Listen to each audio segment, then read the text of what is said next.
June 25 മോന്തേവെർജിനിലെ വിശുദ്ധ William. ജനനം 1085 വർഷം ഇറ്റലിയിലെ വെർസല്ലിയിൽ. മരണം 1142 ജൂൺ 25 ഇറ്റലിയിൽ. പീഡ്മോണ്ടുകാരനായ വില്യമിൻ്റെ മാതാപിതാക്കൾ അവൻ്റെ ശൈശവത്തിൽ തന്നെ കൊല്ലപ്പെട്ടു.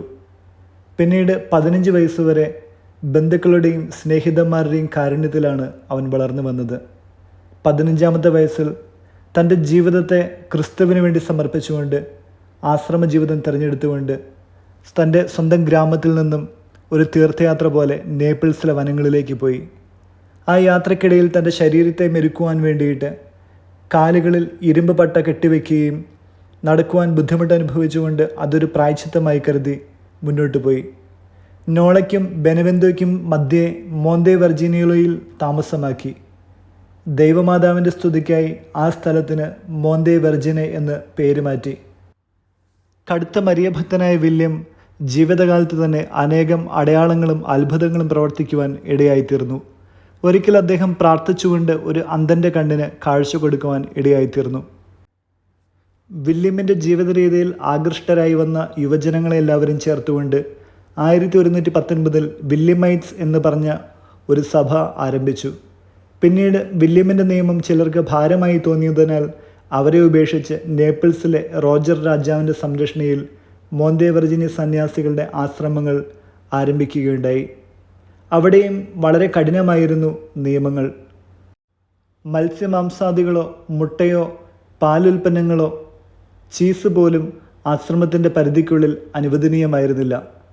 ആരെങ്കിലും നിയമലംഘനം നടത്തിയാൽ ആ തപോനിഷ്ഠൻ്റെ ജീവിത രീതിയുടെ വിശുദ്ധിയാൽ ആകാശത്ത് മഴമേഘങ്ങൾ രൂപപ്പെടുകയും അവിടെ നിന്ന് വലിയ മിന്നലുകൾ ആശ്രമത്തിൻ്റെ ഉള്ളിലേക്ക് കടന്നു ചെല്ലുകയും അവയെ കത്തിച്ചു കളയുകയും ചെയ്തിരുന്നു. ഇത് കൂടെയുള്ള ആളുകൾക്കിടയിൽ വലിയ ഭിന്നതയ്ക്കും ഭയത്തിനും കാരണമായി തീർന്നു. ഒരിക്കൽ ദൈവമാതാവിൻ്റെ നാമധേയത്തിൽ ഒരു ദേവാലയം പണിയുവാൻ അദ്ദേഹം തീരുമാനിച്ചു. പാറമടകളിൽ പോയി സ്വന്തം കൈകൾ കൊണ്ട് തന്നെ കല്ലുകൾ വെട്ടി താഴെ മലയടിവാരത്തിലേക്ക് സ്വന്തം കഴുതപ്പുറത്ത് കൊണ്ടുവന്ന് ദേവാലയം പണിയുവാനായിരുന്നു അദ്ദേഹം ശ്രമിച്ചിരുന്നത്. ഒരു ദിവസം ഒരു ചെന്നായ അദ്ദേഹത്തിൻ്റെ കഴുതയെ കൊന്നു തിന്നു. തപോനിഷ്ഠയാൽ വിശുദ്ധ വില്യം ആ ചെന്നായയെ വിളിച്ചു വരുത്തുകയും കഴുതയുടെ ജോലി ചെയ്യുവാൻ ആവശ്യപ്പെടുകയും ചെയ്തു. അദ്ദേഹത്തോടൊപ്പം മലനിരകളിൽ നിന്ന് കല്ലുകൾ ചെന്നായയുടെ പുറത്ത് വെച്ച് കെട്ടിക്കൊണ്ട് താഴെ മലയടിവാരത്തിലേക്ക് വന്നു. അതാണ് നാം ഇന്നും അദ്ദേഹത്തിൻ്റെ ചിത്രങ്ങളോടൊപ്പം ഒരു ചെന്നായയുടെ ചിത്രം കൂടി കാണുവാൻ ഇടയായിത്തീരുന്നത്. 1142 ജൂൺ 25 അദ്ദേഹം ദിവംഗതനായി. 19-ാം ശതാബ്ദത്തിൽ മോന്തേവെർജിനി സഭ കസീനീസ് സഭയോട് കൂട്ടിച്ചേർത്തു. വിശുദ്ധ വില്യമിൻ്റെ മൃതദേഹം ഇന്നും അഴുകാതെ കാണപ്പെടുന്നു. ആ ശവകുടീരത്തോട് ചേർന്ന് ഒരു ചെന്നായയെയും സദാ കാണുവാൻ സാധിക്കും. വിശുദ്ധ വില്യം മരിക്കുമ്പോൾ തൻ്റെ ആശ്രമത്തിൻ്റെ നിയമാവലി എഴുതി സൂക്ഷിച്ചിരുന്നില്ല. അതുകൊണ്ട് പിന്നീട് വന്നവർ ബെനഡിക്റ്റൻ നിയമാവലിയാണ് അനുശാസിക്കുന്നത്. വചനം റോമ 13-ാം അധ്യായം 12-ാം വാക്യം. രാത്രി കഴിയാറായി, പകൽ സമീപിച്ചിരിക്കുന്നു. ആകയാൽ നമുക്ക് അന്ധകാരത്തിൻ്റെ പ്രവൃത്തികൾ പരിത്യജിച്ച് പ്രകാശത്തിൻ്റെ ആയുധങ്ങൾ ധരിക്കാം. വിചിന്തനം: വിശുദ്ധ വില്യമിനെ പോലെ ഇത്രയും കഠിനമായ തപോനിഷ്ഠ പാലിച്ച മറ്റൊരു വിശുദ്ധനുണ്ടോ എന്ന് സംശയമാണ്.